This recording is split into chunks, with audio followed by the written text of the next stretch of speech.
Think about the last breakfast you actually cooked. Not poured from a box. Not picked up at a drive-thru. Actually cooked. Something that took time. Something that filled the kitchen with a smell that made everyone in the house show up without being asked. For most Americans today, that's a rare occasion. For the generations before us, it was Tuesday. Today I'm bringing back 20 breakfasts that once started American mornings and quietly disappeared when nobody was paying attention. Breakfast in America used to be the most important production of the day, not in the vague motivational sense, but literally. In working households across the country, the morning meal was substantial, hot, and carefully made. It had to be. The people eating it were heading to farms, factories, mines, and construction sites. They needed something that would hold them until noon without question. The breakfasts that built those mornings weren't quick. They weren't designed to be eaten in a car. They weren't assembled from individually packaged components. They were cooked in a skillet or a cast iron pan, built from real ingredients, and put on the table while still hot. Most of them have completely vanished from the American morning. These are 20 of the ones worth remembering most. Number 20. Creamed chipped beef on toast. We start with the one that older Americans remember best, and younger Americans have mostly never encountered. Thin slices of dried, salt-cured beef folded into a thick white cream sauce made from butter, flour, and milk, poured hot over crisp toast. It was called SOS by the millions of American servicemen who aided in military mess halls from World War II onward. The name stood for something your grandmother wouldn't say at the table. Before the military made it famous, creamed chipped beef on toast was a working-class breakfast staple in industrial cities across the Northeast and Midwest. Jars of dried chipped beef were shelf-stable and inexpensive. The white sauce came together in 5 minutes. The result was hot, protein-rich, and filling enough to carry a man through a morning of physical labor. It appeared on diner menus across the country for pennies. Today, it exists mostly in memory, and in the occasional Veterans Association breakfast fundraiser, where the men who aided in uniform still ask for it by its military name. Number 19. Cornmeal porridge with molasses.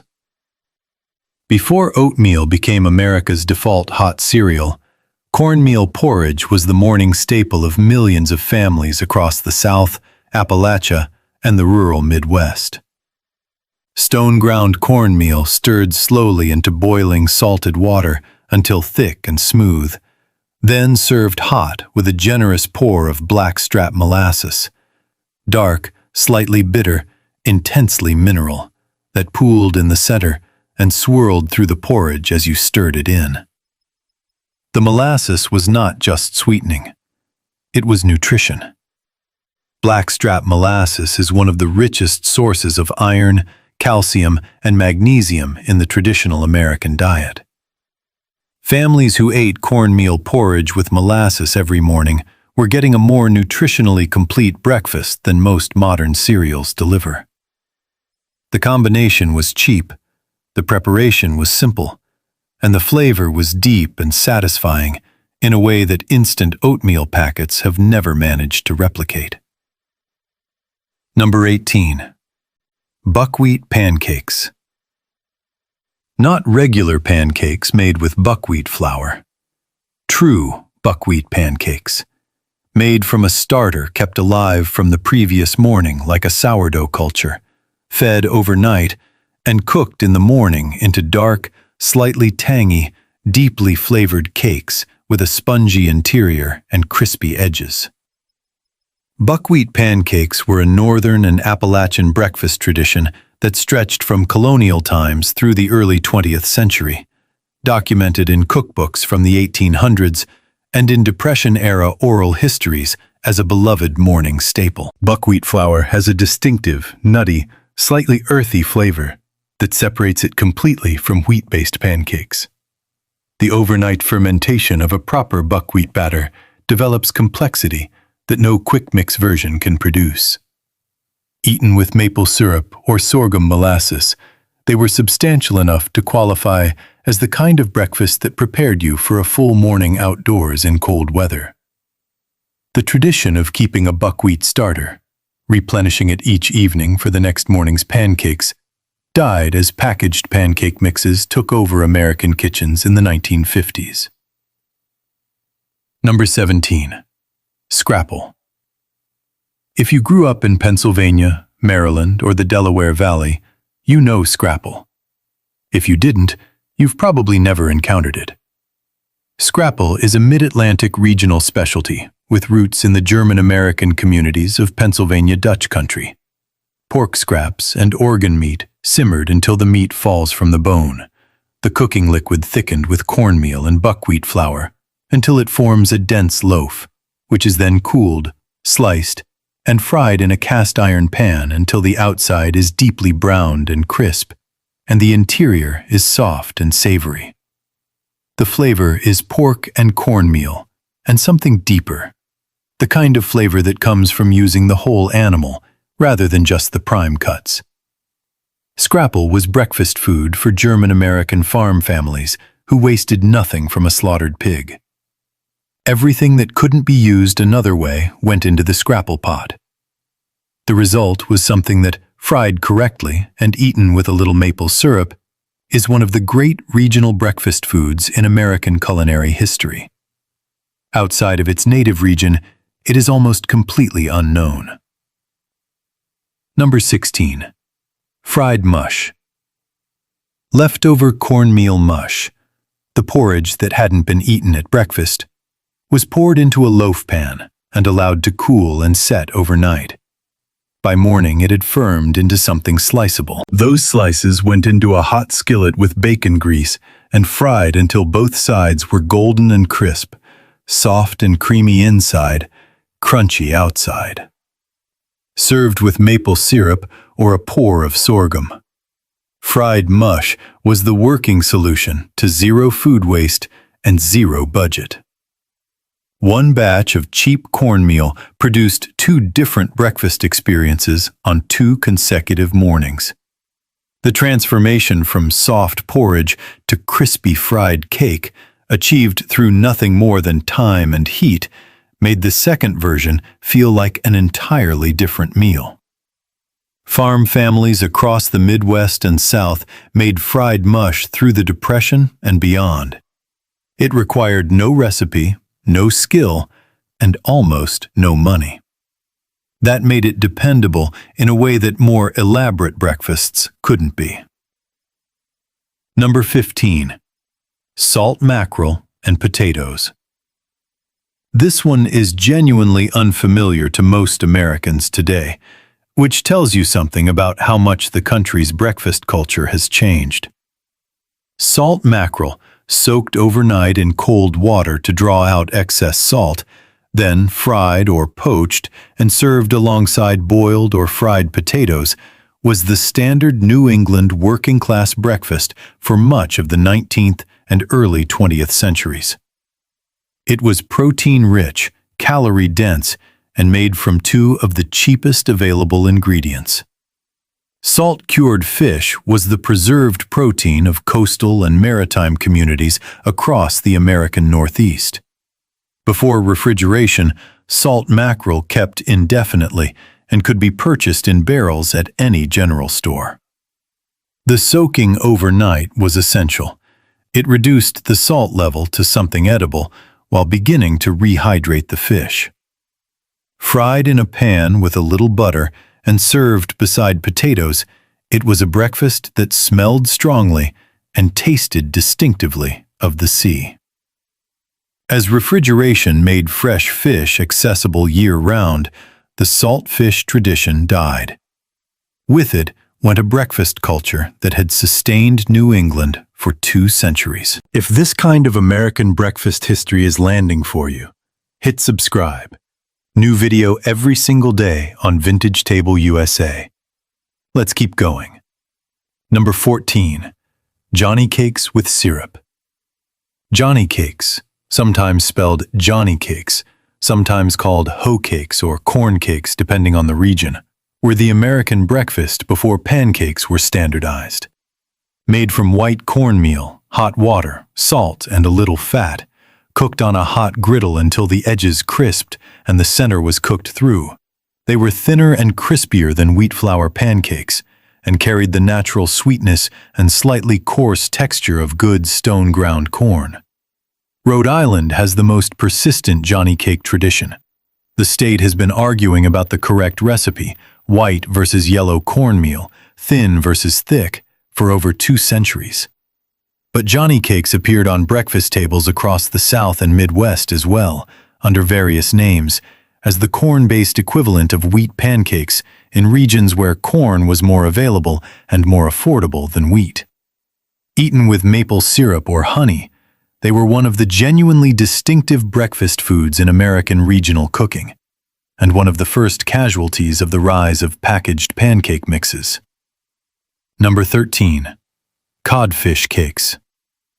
Salt cod soaked overnight to remove excess salt, then flaked and combined with mashed potatoes, egg, and onion, formed into patties and fried until golden on both sides.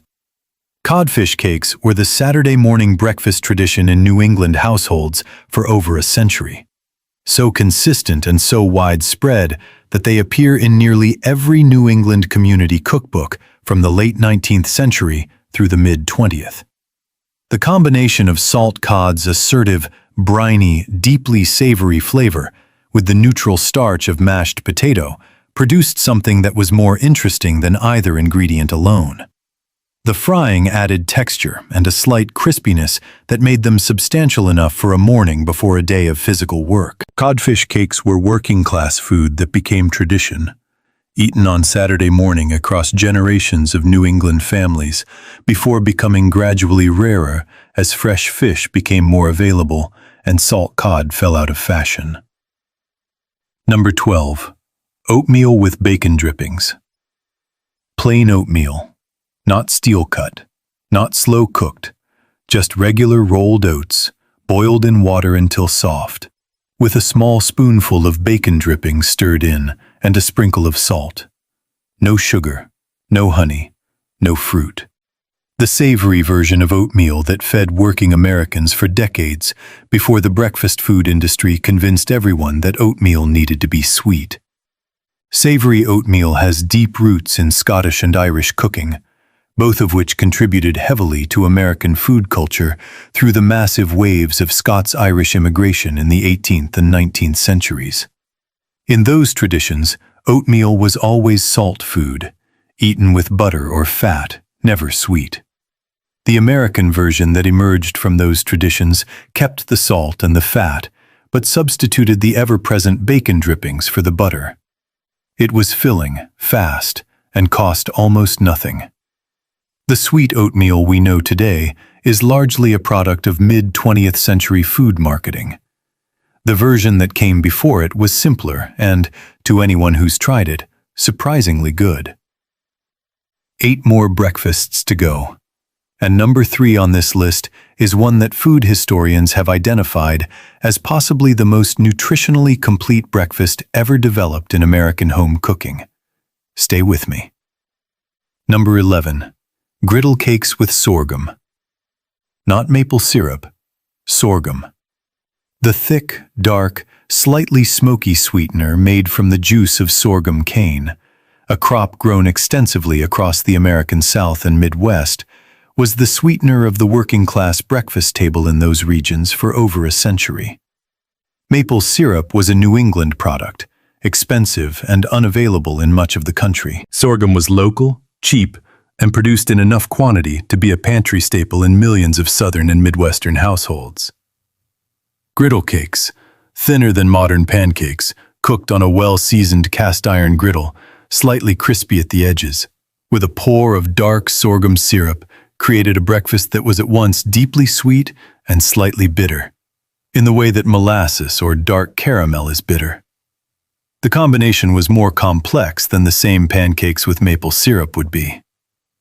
As sorghum production declined and maple syrup became nationally distributed, the sorghum breakfast tradition retreated to small pockets of the rural South where the crop is still grown and the syrup still made.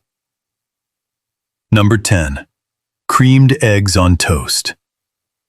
Hard-boiled eggs sliced or quartered and folded into the same white cream sauce used for creamed chipped beef, poured hot over toast. Creamed eggs on toast was the meatless breakfast solution for households observing religious fasting days, for families at the end of the week when the budget was thin, and for anyone who needed something hot and protein-rich that could be made in 15 minutes from ingredients always on hand. The white sauce, butter, flour, milk, salt, pepper, was the fundamental sauce of mid-century American home cooking, appearing in dozens of different breakfast, lunch, and dinner preparations. Applied to hard-boiled eggs, it transformed them from a portable snack into something that required a fork and a plate and felt like a proper meal. This breakfast appeared in home economics textbooks and women's magazines throughout the 1940s and 50s as an economical and nutritious option. It has since disappeared so completely from American breakfast culture that most people under 50 have never encountered it. Number 9. Fried tomatoes with cream gravy.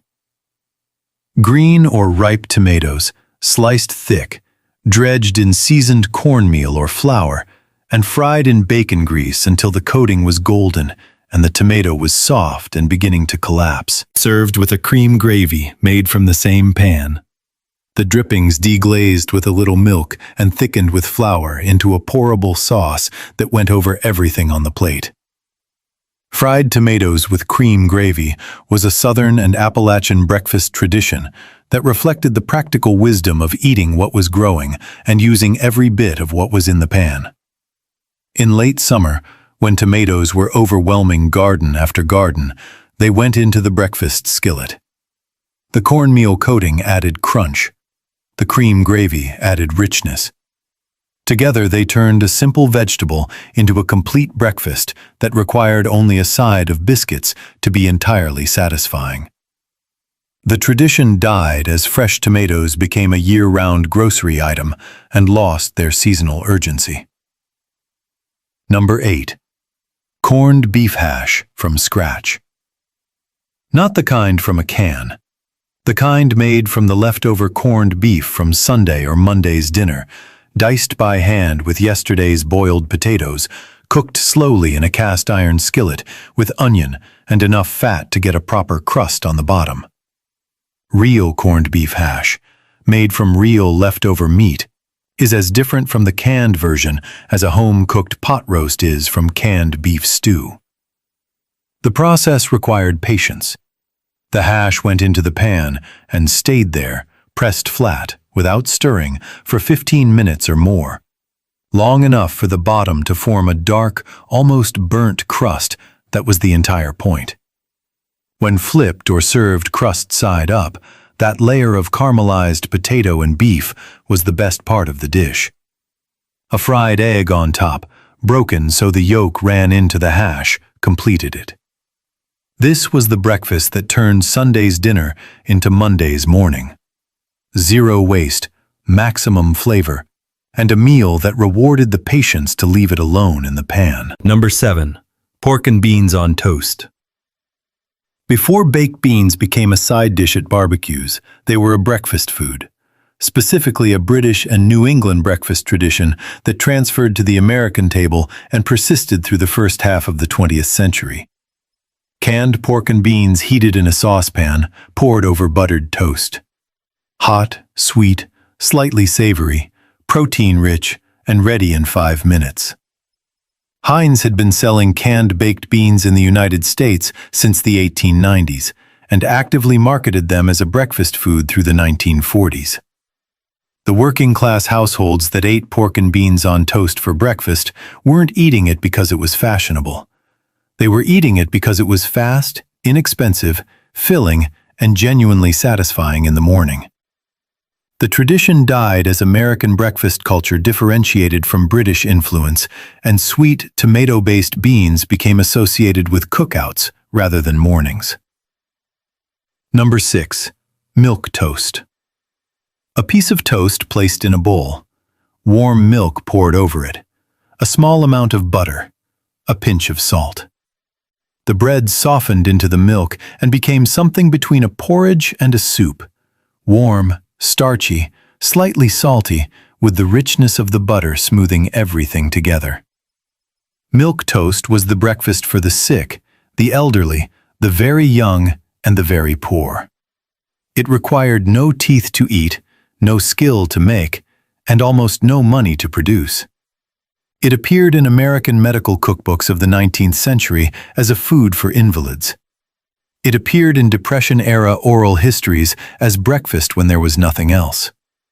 And it appeared in working-class households across the country as the default morning meal when time was short and the budget was at its end. The word milk toast entered the English language as a synonym for weakness precisely because this dish was associated with vulnerability. That's unfair to the dish, which is warm and nourishing and exactly right for a cold morning when you need something gentle. Number 5. Fried salt pork with applesauce.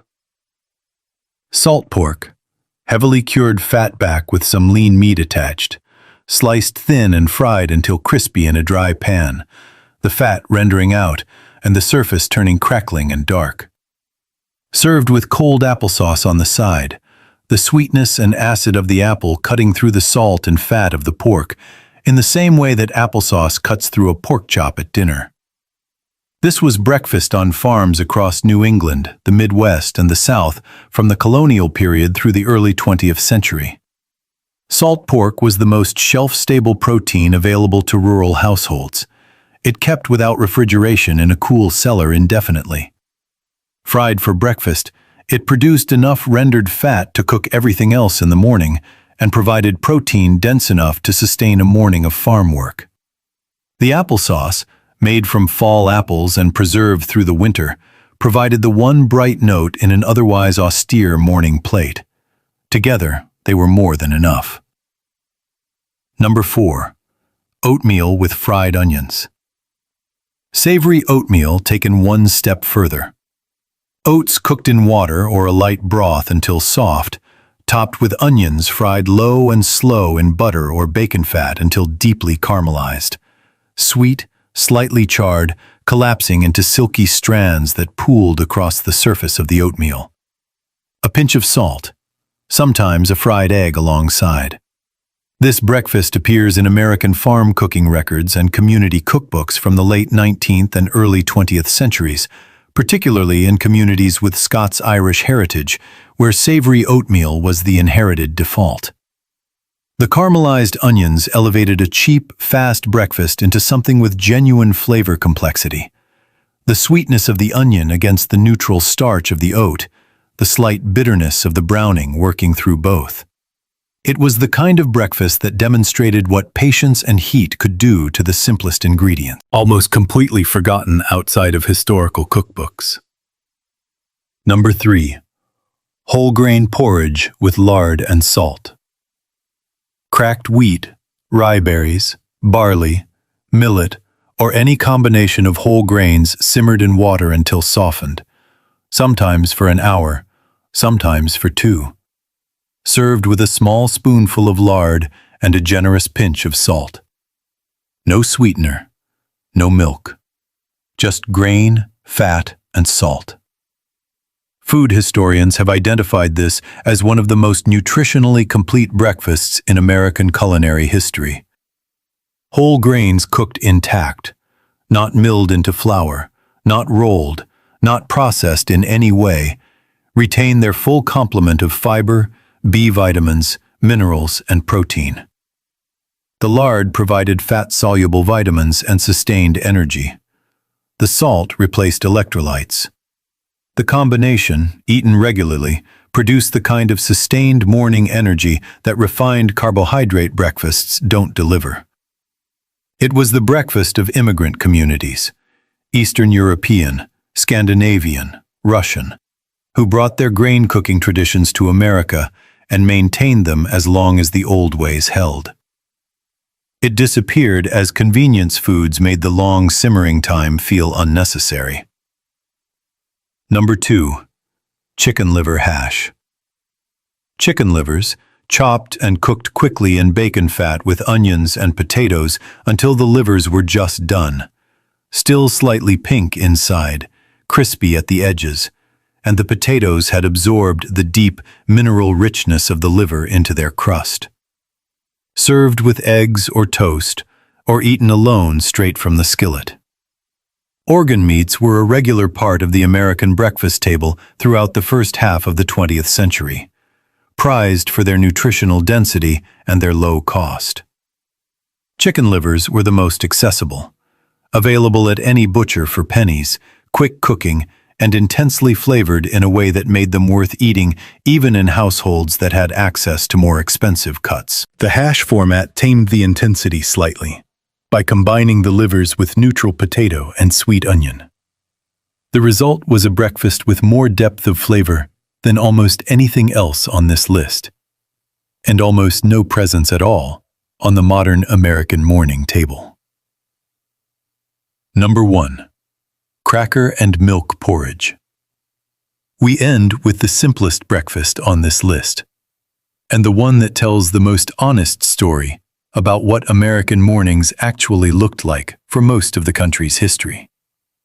Saltine crackers or hardtack crumbled into a bowl of cold or warm milk, eaten with a spoon like cereal. That was breakfast. Cracker and milk porridge appears throughout American food history as the default morning meal of the poor, the working class, and anyone for whom time and money were both in short supply. Before manufactured cereals existed, before oatmeal was packaged and marketed, before bread became a commodity available in every town, crackers and milk was what you had. It required no cooking, no skill, no equipment beyond a bowl and a spoon. The crackers softened in the milk into something between soup and porridge. The salt from the crackers seasoned the milk. Kellogg's and Post, and the entire cereal industry, emerged in the early 20th century to replace this breakfast with something more profitable and more uniform. They succeeded. Cracker and milk porridge was displaced so thoroughly that within 2 generations it was forgotten entirely, remembered only in Depression-era oral histories and the accounts of very old people describing mornings from a childhood that felt like another country, which, in some ways, it was. 20 breakfasts. 20 windows into American mornings that no longer exist. What they have in common isn't poverty or hardship, though some of them came from both. What they have in common is that someone made them. Someone stood at a stove or a fire and produced something hot and real before the day began. We've traded that for speed and convenience, and there's no undoing it entirely. But understanding what we traded away and why those breakfasts mattered to the people who ate them is worth something. It's worth knowing that American mornings were once built differently, and that the food that built them was, in its own way, enough. If a breakfast on this list reminded you of something your grandparents made, something you ate as a kid that you haven't thought about in years, drop it in the comments. And if you think American breakfast history deserves more attention than it gets, a like helps this reach more people who'd want to know about it. Subscribe, because tomorrow we keep going.